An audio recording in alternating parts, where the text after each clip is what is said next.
আসসালামু আলাইকুম। কেমন আছেন? আজকে আমি দুবাইয়ের ভিসা আপডেট নিয়ে আসছি আপনাদের সামনে। প্রিয় বন্ধুরা, দুবাই বর্তমানে ভিসা আপনার ট্রান্সফার এবং ভিসা চালু নিয়ে গুঞ্জন ছড়াচ্ছে অনেকে। তো আমি এর আগের একটা ভিডিও দিয়েছি ভিসা ট্রান্সফার নিয়ে। অনেকে প্রশ্ন করেন থাকেছেন কাদের জন্য ভিসা ট্রান্সফার চালু? প্রিয় ভাই, ভিসা একমাত্র মেয়ে লোকের মহিলাদের জন্য ভিসাটা ট্রান্সফার চালু। আমাদের পুরুষদের জন্য এখনো চালু হচ্ছে না।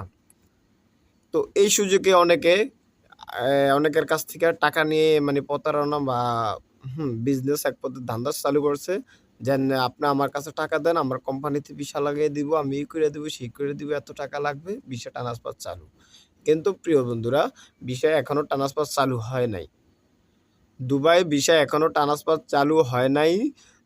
মহিলাদের জন্য খালি ভিসা ট্রান্সফার চালু আছে। যারা ওয়ার্কার লেবারের জন্য কোনো ভিসা এখনো ট্রান্সফার চালু হয় না। তো এখন অনেকে প্রশ্ন করে থাকে যে দুবাই স্টেটের জন্য চালু আর অন্যান্য স্টেটের জন্য কি ভিসা ট্রান্সফার চালু হয়েছে কিনা?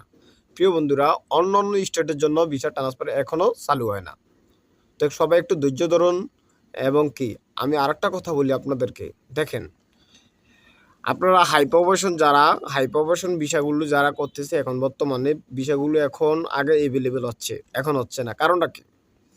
এখন এই বিষয়গুলো আপনার দেখতেছেন high profession manager, accountant, sales manager, আপনার ক্যাশিয়ার, বিভিন্ন পদের আপনার যে বিষয়গুলা, এগুলা তো আপনার ধরনের এখন যে বিষয়গুলো লাগাইছে, ওই বিষয়গুলো ও কিন্তু এখন সবাই কাজের বিষয়, লেবার ক্যাটাগরি। হ্যাঁ, সিআইডি পুলিশে ধরলে আপনার ধরনা দেখে যান উনি কম্পিউটার অপারেটর, কিন্তু উনি কি কাজ করে? উনি এই দেশে তাবুকের কাজ করে, বিভিন্ন ধরনের আপনার ধরনা, হ্যাঁ, সর্বনিম্ন যে কাজগুলো থাকে লেবারের জন্য, ওই কাজগুলো করে। তো আপনি একটা জিনিস চিন্তা করে দেখেন, এগুলো তো ওই লেভেলের বিষয় না, প্রফেশন না। তো আমাদের বাংলাদেশের ওই যে আমি একটা কথা বললাম না, বাংলাদেশের ভিত্তিতে আছে যত জালিয়াতি, যত বদমাশি, একজনের জন্য 10 জনের আপনার ফেডে লাতি আর কি, যাই বলি আমরা। তো এখনও দুবাইয়ের ভিসা এখনও ট্রান্সফার চালু হয় না। সবাই একটু ধৈর্য ধরুন। এবং কি আপনার যারা এই যে পার্টনার বিষয়টা এখন আপনার যেই একটা সুযোগ গেল এবং কি যাইতেছে, এখন কিন্তু অনেক কঠিন হয়ে যাইতেছে। অনেক কিছু যাচাই বাছাই করে আপনার এই যে হাই প্রফেশন বিষয়গুলো যে লাগতেছে, এই হাই প্রফেশন বিষয়গুলো আপনার এখন ডিগ্রি, সার্টিফিকেট, ইউনিভার্সিটি এগুলো অনলাইনে দুবাই গভর্নমেন্ট এমন একটা ওয়েবসাইট বানাইছে, আপনি ওখানে স্ক্যান করলেই আপনার এটা অটোমেটিক আয়া যাবে আপনার এটা কি লিগ্যাল না আনলিগ্যাল। তো অনেকে টাকার বিনিময়ে ভার্সিটির, ইউনিভার্সিটির আপনার জালিয়াতিভাবে আপনার ভিসা করে থাকেন, সার্টিফিকেট দিয়ে হাই প্রফেশন, কিন্তু এখন এরা করা যাচ্ছে না। হ্যাঁ, এই ক্রাইমের সাথে আমরা জড়িত, এগুলো দুবাই গভর্নমেন্ট ভালো করে জানে, সেই জন্য এখন এগুলো বন্ধ। তো এখন একটু ধৈর্য ধরতে হবে।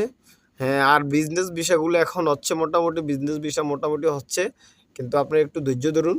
ইনশাল্লাহ আগামীতে আমি আপডেট দিয়ে দেবনি ডেইলি। দুবাইয়ের বর্তমানে আপনার কি বলবেন, এমন একটা দেশ আপনার ইউনাইটেড আরব আমিরাত, প্রত্যেক দিন সকালে একটা নিউজ আসে, আপডেট আসে, বিকাল আবার আরেকটা আসে। এমন একটা দেশ, এইখানে সব অনলাইন ভিত্তিক। এখানে আপনার ডেইলি আপনার আপডেট সব কিছু চেঞ্জ হয়, শুধু আমাদের বাংলাদেশের জন্য না, সারা আপনার বিশ্বের লোকের জন্য। এবং কি বিজনেস যে কোনো সেক্টরে ডেইলি এগুলো আপডেট করে, সবগুলো কাজ আপডেট করে, ওয়েবসাইট, বিভিন্ন কাজ, হ্যাঁ, নিয়ম নীতি আপডেট হয়। তো সেই জন্য আমি ডেইলি ভিডিও অনেক সময় দিতে পারি নাই, কিন্তু আপনারা একটু ধৈর্য ধরবেন। আর আমার পেজটি, আমার ইউটিউব চ্যানেলটা সাবস্ক্রাইব করে, শেয়ার করে, লাইক দিয়ে দিবেন। কারণ আপনারা এই নিউজগুলো আমি দিতেছি একবারে রিয়েল, কারণ আমি দুবাইতে থাকি। অনেকে বিভিন্ন দেশে থাইকা, আপনার বাংলাদেশে থাইকা দুবাই সম্বন্ধে কোনো আইডিয়া নাই, হুদা বকবক করে অনলাইনে আসা মানুষের ভুল ভ্রান্ত আপনার আইডিয়া ধারণা দেয়। এগুলো সমস্যা। হ্যাঁ, কারণ উনি তো এই দেশে থাকেন, এই দেশের নিয়ম নীতি কিছু বুঝে না, কিন্তু ওই যে বাংলাদেশে থাকে বা অন্যান্য দেশে থেকে বড় বড় লেকচার মারে। তো আমার আজকের এই কথাটা হচ্ছে যেন আমি এই ইউটিউব চ্যানেল খুলছি, কারণ আমি দুবাইতে থাকি। আমি এখানে সঠিক যেটা আপডেট নিউজ, সেটা আমি দেওয়ার চেষ্টা করি। তো সবাই ভালো থাকবেন। আসসালামু আলাইকুম।